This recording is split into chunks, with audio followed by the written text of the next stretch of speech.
across in space time, a few coordinates apart. I was talking with a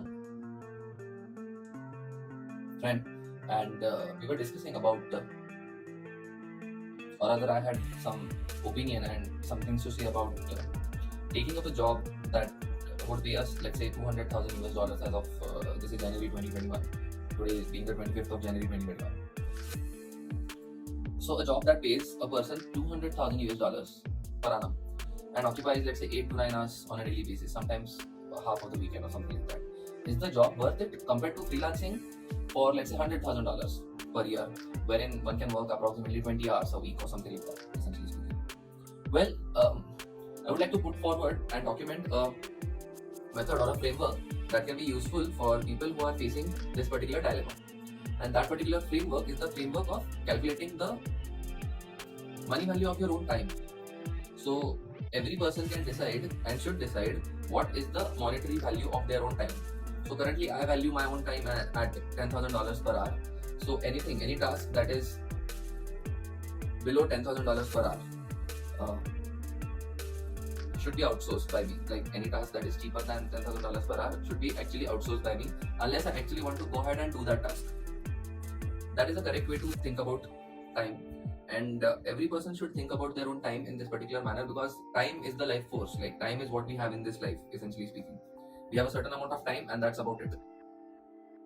After a while, we are all going to die and just like vanquish. So all that we have while we are alive is time, and it is important to spend time well. It is important to essentially be time rich as well, not only money rich. Another constraint that usually a geolocated job puts in is geolocation dependence. So you have to be in a certain particular city, in a certain particular office at a certain particular time, so on and so forth. So that's why geolocation independent jobs, in my opinion, are better than geolocation dependent jobs. At least one has the freedom to travel and work from anywhere. Generally speaking, jobs that are deployed upon the internet, or work that is deployed upon the internet, happens to be geolocation independent. Having said that, the correct way I taught him essentially, and we helped come up with this framework, and I could postulate this framework in his presence, that the correct way to actually think about how much one is getting from a job is as follows. So let us say, what is the hourly rate at which you are working, essentially speaking? So it is 50 weeks approximately, let's say 2 weeks vacation is there in the year that we opt for, and let us say we are working for 8 hours and 5 days. So that's 40 hours per week and 50 weeks. So 40 into 50 is the total amount of time, approximately 2000 hours that one would be working for. So for this 2000 hours that one is working for, one is getting $200,000, effectively speaking. So one can thus calculate the per hour rate that one is actually acquiring. Alright. Separately, one has to actually note down the per hour rate that one would like to assign one's own time. One would like to understand how much precious, or how precious one's own time is. So I have currently, as of 2021, assigned my per hour rate to be $10,000 per hour. If somebody wants to hire me, it's that kind of a range in which I'll sell my time, essentially speaking, because time is all that we have while on planet Earth. The other condition in which I can give my time is when I volunteer to give my time, because that is something I want to do, I wish to do.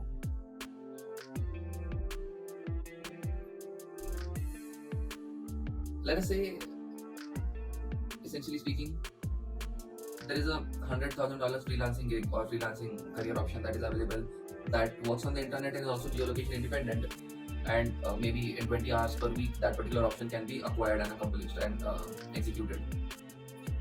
Then it really depends, like $200,000 and 2000 hours.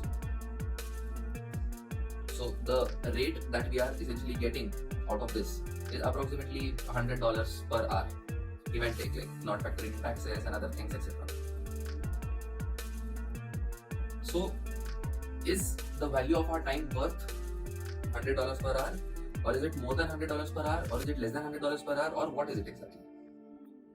This is going to be decided by us and us alone, and we should be the ones who will decide this particular fact for our existence, pertaining to our own existence. Let us say we find that the value of our time is more than $100 per hour, then it's a bad idea to take up that job, actually speaking. It's a good idea to take up the freelancing gig and do whatever more valuable tasks for your life you deem appropriate with the excess and spare time that is remaining. Hence, being a freelancer is also the gateway to being an entrepreneur and a successful one per se. Being a freelancer is a gateway to being an entrepreneur and a successful entrepreneur at that. So this is the way to calculate the cost, or rather the time opportunity cost of any event or happening that happens in one's life. Added to this, the fact that usually freelancing jobs support geolocation independence as long as you construct it well, or they at least have a chance or an option to support geolocation independence, compared to jobs that are, somebody is governing your time and you are responsible for something. And there is this bottleneck of the rat race that happens when one is like selling their time for money. Essentially speaking, the bottleneck is as follows: that one actually tries to compete against people who have dedicated their life essentially to win the rat race inside a company or an organization, or somewhere wherein one is not independent and one is not the owner of their own time. So being a freelancer allows one to own their own time, and as long as you are little talented and little skilled, you can do well and earn in freelancing by being your own boss. This is what I recommend for entrepreneurs who want to start the journey of entrepreneurship. 100% definitively. When I explained this to my friend, he said that okay, right now you're not earning, like you're not getting gigs that are making you earn $10,000 per hour, right? You might get one odd instance of somebody wanting to pay you $10,000 per hour, but generally speaking, the open free market is not throwing money at you at the rate of $10,000 per hour, right? So my response to this particular query, which is a very genuine query and appropriate query, so my response to this particular query was as follows. See, let's imagine, like, let's talk about Bill Gates and let's talk about Jeff Bezos for a moment. Bill Gates and Jeff Bezos are two of the greatest entrepreneurs presently alive as of 2021. Jeff Bezos has created and scaled this business called Amazon.com, and which is now also into various different verticals. Bill Gates has created and scaled this business called Microsoft. So let us talk about them. Let us talk about their initial 2 years or 5 years or even 10 years in their respective businesses. At that point in time, also, these people were not being paid maybe, let's say, $10,000 per hour, something like that. Maybe they had to. So this is the J curve. This is what we have to understand, that this actually is the J curve. Like first we go down and then we go up. Unlike when we are in a job, we just go linearly up and down, and based upon the skill set that we possess, based upon that we exchange our time for money, and hence are never independent in life. So the J curve entails like first going down and then going up. This is the J curve of entrepreneurship. This is how things are. So let's talk about Bill Gates and Jeff Bezos. So when Bill Gates would have started working upon Microsoft, at that point in time, nobody was paying him anything, right? So actually speaking, this is a fundamental mistake that space-time geolocated humans are making, like cognitively speaking. One should not calculate direct or micro transitions based time value of money. The way in which Bill Gates should calculate, and he did, his own worth and value of his own time is as follows. Let's say Bill Gates worked for Microsoft for 10 years, and every year he worked for 300 days, and every day he spent 10 hours. So essentially speaking, every year he spent 3,000 hours, and for 10 years. So essentially speaking, Bill Gates spent 30,000 hours working for Microsoft. Now in 30,000 hours, he earned approximately $50 billion. Now, to calculate Bill Gates' rate at which he earned, essentially speaking, it's effectively speaking $50 billion divided by 30,000 hours. That much is what Bill Gates has earned from his venture called Microsoft. And that is the correct way to think about the time value of money. Having said that, there is something to be said for, acquiring money first, like money that is acquired earlier frees you up earlier compared to money that is acquired later, so on and so forth. So factoring that in, maybe you can have a normalization or refactoring coefficient while you are calculating your own time value of, like, monetary value of your own time, essentially speaking. Okay.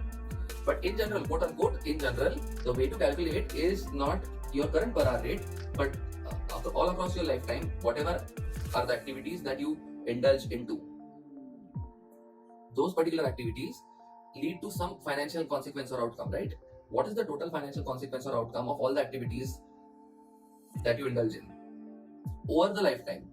and divide that by the total amount of time that you have spent in all the activities over the lifetime.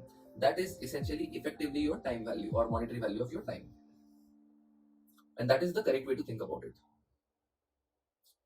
Light speed.